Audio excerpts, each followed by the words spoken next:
माझं नाव रेवशी डोके. आज मी तुम्हाला फिंगर्सने रिॲक्शन शिकवणार आहे. मला तर पाहूया. या रिॲक्शनमध्ये अल्कली हायड्रेटपासून अल्कोहोल तयार होतो. इथे माझ्याकडे RX आहे. याची रिॲक्शन मी जर सोडियम आयोडाईड सोबत केली काय सोडियमच्या प्रेशर्समध्ये तर इथे डबल डिस्प्लेसमेंट रिॲक्शन होईल. त्यानेकरून जो आपला अल्काइल ग्रुप आहे तो आयोडीन इथे आपल्याला आयोडोअल्केन मिळेल आणि जो आपला सोडियम आहे तो हायड्रोजन सोबत मिळेल. फॉर एक्झाम्पल इथे मी CH3Br घेतला आहे. याची रिॲक्शन मी सोडियम आयोडाईड सोबत केली डायसोडियमच्या प्रेशर्समध्ये तर इथे डबल डिस्प्लेसमेंट रिॲक्शन होईल.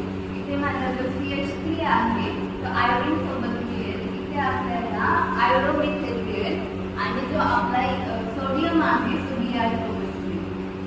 नेक्स्ट एक्झाम्पल इथे मी CH3Cl घेतला आहे. याची रिॲक्शन मी सोडियम आयोडाईड सोबत केली डायसोडियमच्या प्रेशर्समध्ये तर इथे डबल डिस्प्लेसमेंट रिॲक्शन होईल. जो आपला CH3 आहे तो आयोडीन सोबत मिळेल.